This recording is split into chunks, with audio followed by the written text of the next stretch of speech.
So we've got this powerful metaphor about putting on the whole armor of God, right? It's like not just an article of clothing, but a whole battle-ready setup. Mm-hmm.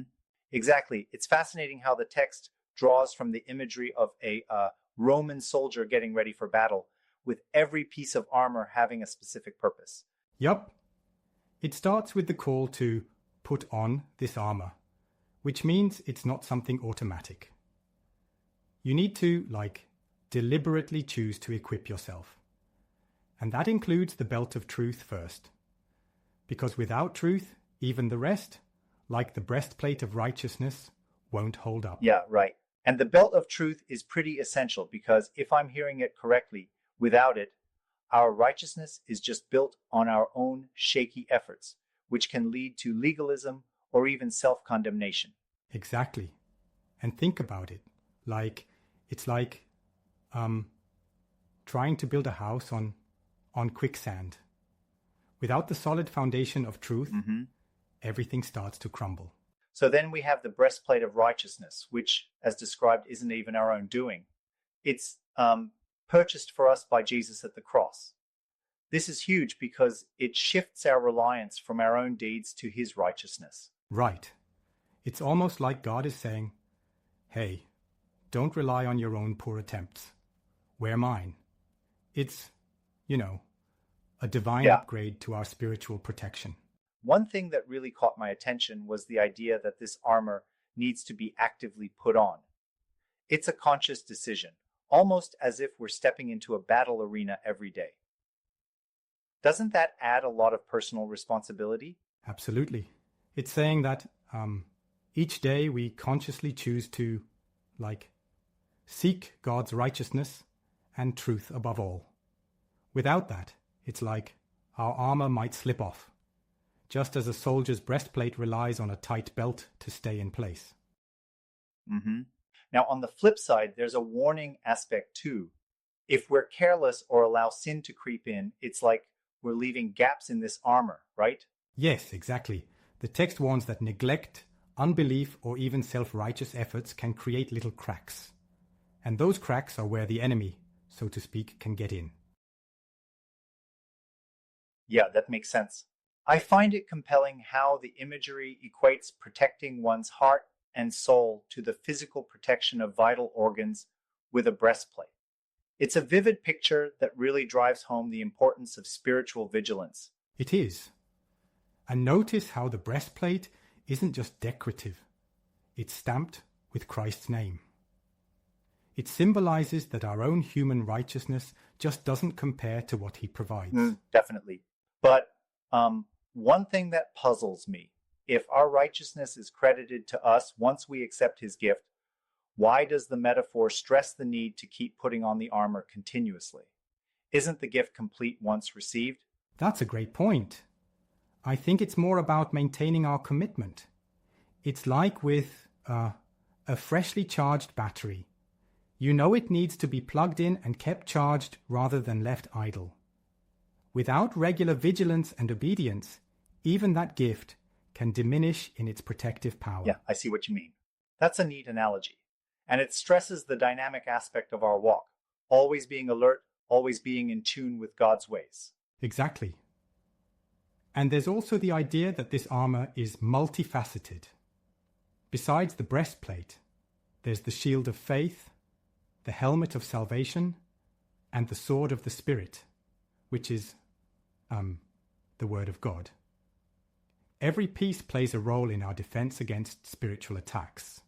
Right. I'm curious, do you think the text is suggesting that one piece is more critical than the others, or is it all an integrated system? It's definitely an integrated system. While the belt of truth undergirds everything, the breastplate protects our heart, and the other pieces help us neutralize or deflect attacks. Omitting any part could leave us exposed. Yeah, like omitting any would jeopardize the whole defense. Right. And it's like when you're in a game. If you upgrade one aspect but neglect another, your overall performance suffers. But one could challenge that. What if one's personal discipline is stronger than reliance on these symbols? Isn't personal will enough sometimes? I get that point, but the idea here is that personal effort alone, however strong, can never match the complete provision God offers. It's like, no matter how good your armor is, if the enemy knows its weaknesses, you're still in trouble. You need the full ensemble to really stand firm. That's a fair rebuttal. It seems the metaphor is meant to remind us of our dependence on divine strength over our own. Exactly. And it drives home that we're not fighting these battles on our own. Each element of the armor represents God's active involvement in our lives when we choose to submit to Him. Yeah, absolutely. Plus, if we look at it, the imagery of breastplate being compromised reminds me how easily we can become complacent. Even a tiny lapse in our spiritual discipline can open us up to deception and sin. Right. It's like, imagine a warrior who forgets to secure his armor before a fight.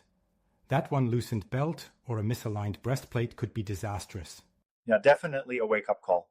And it really emphasizes the need for consistency.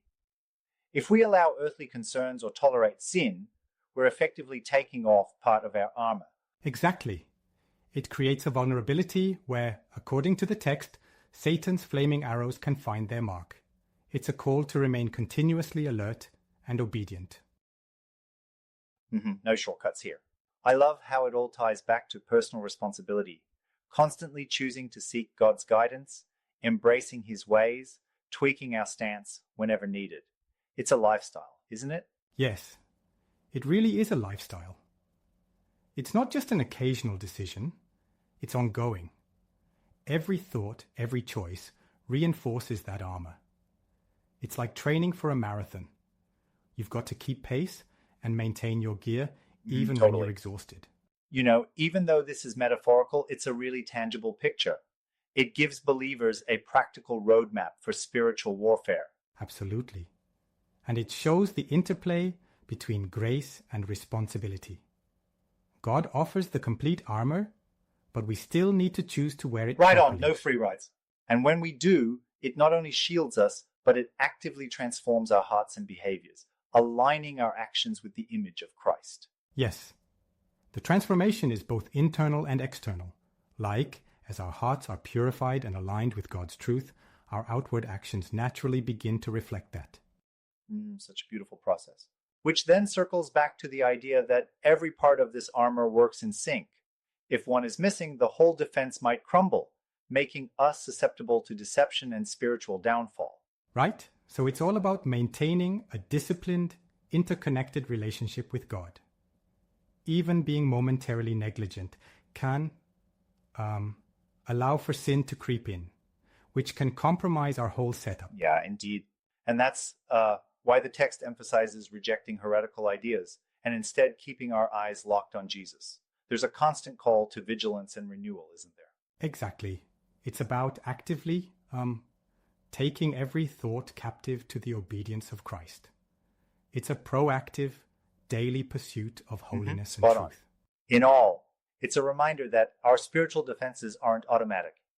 They need maintenance, intentionality, and most of all, trust in God's provision. Yes.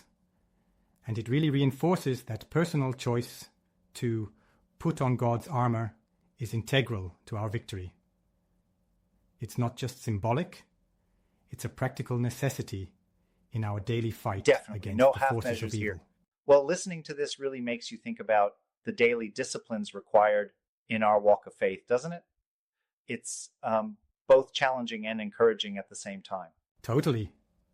It's a dynamic call to action, a combination of divine empowerment and personal responsibility that really shapes our spiritual journey. Couldn't agree more.